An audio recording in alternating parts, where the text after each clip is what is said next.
მოგესალმებით ჩვენო ძვირფასო ტელემაყურებლებო, როგორც ხდებით ჩვენს ეთერში ასტროლოგიაზე და პლანეტებზე საუბრის დროა. ტრადიციულად მე დღეს პროგნოზზე უნდა მესაუბრა, კვირის ასტროლოგიურ პროგნოზზე, თუმცა ამაზე უფრო მნიშვნელოვან მომენტად ის მესახება, რომ ჩვენი ქვეყნის ისტორიაში ძალიან მნიშვნელოვანი ცვლილებები მოხდა, როგორც პოლიტიკური, ისე ასტროლოგიური თვალსაზრისით და ვერაფრით ვერაუბრი ამას გვერდს.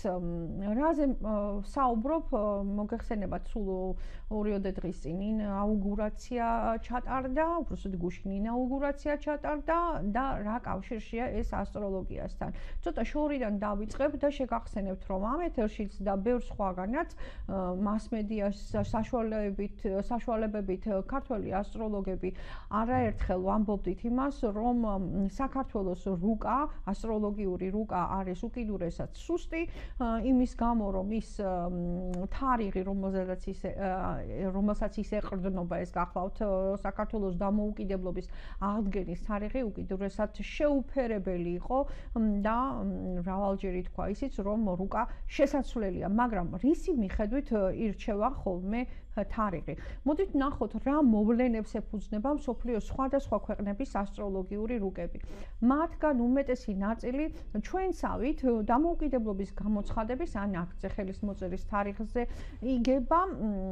ეს ქვეყნები ძირითადად მანამდე რომელიმე კოლონიალურ გაერთიანებაში იმყოფებოდნენ, ბრიტანეთის, საფრანგეთის, შეერთებული შტატების, საბჭოთა კავშირის და ასე შემდეგ. მრავალადაა ისეთი რუკებიც, რომლებიც რესპუბლიკად გამოცხადებაზეა აგებული, ეგვიპტის, ავსტრიის, ავსტრალიის, იტალიის, საფრანგეთის და კიდევ ბევრი. რამოდენიმე რუკისათვის პირიქით არის გაერთიანებაში შესვლის თარიღია აგებული. იგივე მაგალითი დიდ ბრიტანეთზე შეიძლება მოვიყვანოთ ან ტანზანიაზე.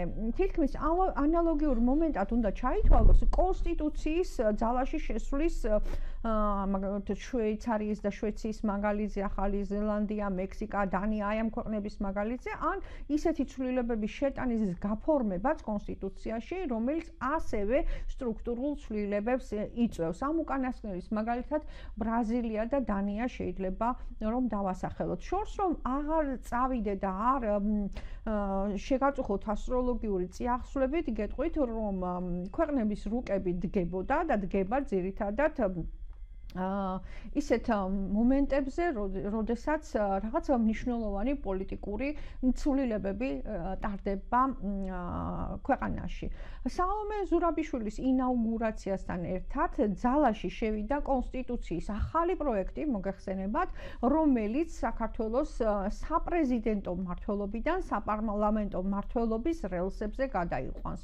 თუ აი ამ ზემოთ ჩამოთვლილებს გავითვალისწინებთ, წესით უნდა მივხვდეთ, რომ ეს მომენტი ძალზე მნიშვნელოვანია და ანუ ჩვენი ქვეყანა ახალი რეალობის წინაშე დადგება. რაც კიდევ ერთხელ გავიმეორებ, ესე იგი განმარტავ, რომ 16 დეკემბერს 15 საათსა და 09 წუთზე, ანუ იმ მომენტიდან, რაც ქალბატონმა სალომემ ფიცის წარმოთქმა დაასრულა, საქართველოს ასტროლოგიური რუკა შეიცვალა. ყველა ასტროლოგი ფაქტიურად თანხმდებოდით იმაზე, რომ 1991 წლის 9 აპრილის რუკა საქართველოსთვის ძალიან სუსტი იყო და შესაძლებელი იყო, თუმცა აი ეს ახალი რუკაც სამწუხაროდ დიდი არაფერი კარგი არ გამოვიდა. დავიწყებ იმითი, რაც პირველ რიგში მომხვდა თვალში, ჩვენი ქვეყნის ძალიან დიდი ნაწილი მოგახსენებათ ოკუპირებულია და ამიტომ მე ვფიქრობ, რომ ჯარი, ალბათ არა მარტო მე ვფიქრობ ასე, რომ ჯარი უნდა იყოს საკმაოდ ძლიერი. ჯარს ასტროლოგიაში მარსი განასახიერებს. 16 დეკემბერს მარსი და დღესაც მარსი გახლდავთ თევზების ნიშანში, რომელიც მისთვის ძალიან სუსტია. გარდა ამისა, მზით არის დაკვადრატებული, მზე ნეგატიურ ასპექტს უკეთებს ამ ჯარს. ვენერა, რომელიც მოგეხსენებათ ასტროლოგიურად ფინანსებსა და დიპლომატიის თემას განკარგავს, თავისთვის ძალიან ცუდ უხერხულ ნიშანშია მორიელში, გაძევების ზონაში, ანუ ისიც სუსტი. მთვარე აჩვენებს ხალხს. ქვეყნების რუკაში. მთვარეც ნეგატიური ასპექტით არის დაზიანებული სატურნისაგან, ანუ კანონისაგან და ისიც მე-12 სახლში დგას, მე-12 სახლი ჩათვალეთ, რომ უფრო დიდი ნაკადი გავა ემიგრაციაში. მოკლედ, ძალიან რთული რეალობის წინაშე დავდექით, ზოგიერთ შესაძლოა ხელისუფლების მოწინააღმდეგე ბანაკში მყოფმა ადამიანებმა თქვან, რომ აი გაკეთდა ისე, როგორც ხელისუფლება სურდა და ეს სპეციალურად გაკეთდა. მე ვერ დაგეთანხმებით, იმიტომ რომ თვითონ ხელისუფლების მაჩვენებელი რაც არის ამ ასტროლოგიურ რუკაში, ეს გახლავთ მზე და მზეც კი ძალიან ცუდ სახლში აღმოჩნდა, კრიზისების სახლს ვეძახით ასტროლოგები მერვე სახლს და სწორედ აი ამ სახლშია მზე და მზეც დაზიანებულია. ამიტომ მინდა ვთქვა, რომ მთლიანად არც ერისთვის, არც ბერისთვის და არც ქვეყნის სათავეში მყოფი ადამიანებისათვის აი ის თარიღი და ის დღე, რასაც ახალი რუკის შექმნის მომენტი ქვია, არ არის სასარგებლო. აი ძალიან რბილად რომ ვთქვათ და რასაც ჩემი საკმაოდ დიდი იმედგაცრუება მოჰყვა.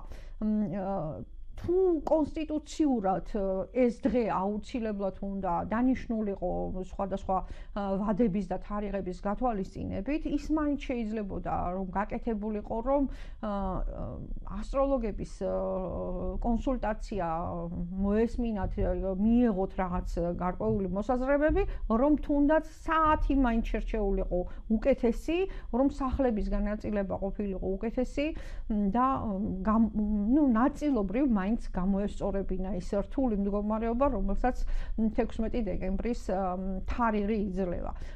ესე იგი, ის მაინც ხომ გვაქვს ისტორიულად ის ფაქტი, ის რეალობა, რომ როდესაც რონალდ რეიგანმა ინაუგურაცია დანიშნა, მან გაითვალისწინა პირადი ასტროლოგის რჩევა და დილის 5 საათზე ჩაატარა ინაუგურაცია და უთენია წამოყარა ლოგინიდან მთელი ამერიკის შეერთებული შტატები. და ეს რა თქმა უნდა არა მხოლოდ თავისი კეთილდღეობისათვის იყო გაკეთებული, რომ რეიგანს კარგი საპრეზიდენტო ვადა ჰქონოდა 4 წლიანი, არამედ იმისთვისაც, რომ ქვეყანა უფრო მეტი სტაბილურობისკენ, სიმყარისაკენ და გაძლიერებისაკენ წასულიყო და აი ამ ნაბიჯის სისწორე შემდგომმა მოვლენებმაც დაგვანახა.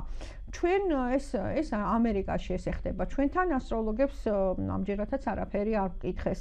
როდის გვექნება ამისი მორიგი შესაძლებლობა, უვარგისი რუკა რომ ახლით შეიცვალოს, რა სტრუქტურული ცვლილებების გატარება იქნება ხელახალი ამისთვის აუცილებელი, ან მაშინ მაინც თუ მოგვისმენენ ხელისუფლების წარმომადგენლები ასტროლოგებს, ეს უკვე ღმერთმა იცის. თუმცა როგორც მე ამიხსნეს გუშინ ამაზე ძალიან ბევრი შეშფოთება რომ გამოვთქვი ჩემს ახლობლებში და ნაცნობებში, ესე იგი ცოტა თუ მეტად გარკვეულმა ადამიანებმა ამიხსნეს, რომ ეს არ არის საბოლოო ცვლილებები, რომ თურმე არ ვიცი რამდენად სწორია, მაინც ვიტყვი, რომ როგორც მე მითხას, რომ 2024 წელს კიდევ უნდა შევიდეს თურმე რაღაც გარკვეული ცვლილებები კონსტიტუციაში და იქნებ ეს იყოს იმისი შანსი, რომ რაღაცა გამოვასწოროთო. იქნებ იქამდე მაინც მივაწვდინოთ ხელისუფლებას ხმა რამენაირად დავაჯეროთ, რომ მოგვისმინონ ასტროლოგებსაც, ეზოთერიაში ჩახედულ ადამიანებს და შევარჩიოთ ისეთი თარიღი ერთობლივი გაერთიანებული ძალებით, რომელიც ქვეყნის სასიკეთოდ იქნება მიმართული. არ ვიცი 2024 წლამდე ცოტა რთული მოსათმენია ეს ცუდი რუკის პირობებში ცხოვრება, წინა რუკის მაგალითზეც ვნახეთ თუნდაც სხვა თუ არაფერი, მაგრამ აი ეს იყო ის ჩემი აუცილებელი სათქმელი, რომელიც ეთერში მინდოდა გამეჟღერებინა. ეხლა რაც შეეხება აი იმას, რასაც ტრადიციულად ჩვენ ყოველთვის ვახორცებთ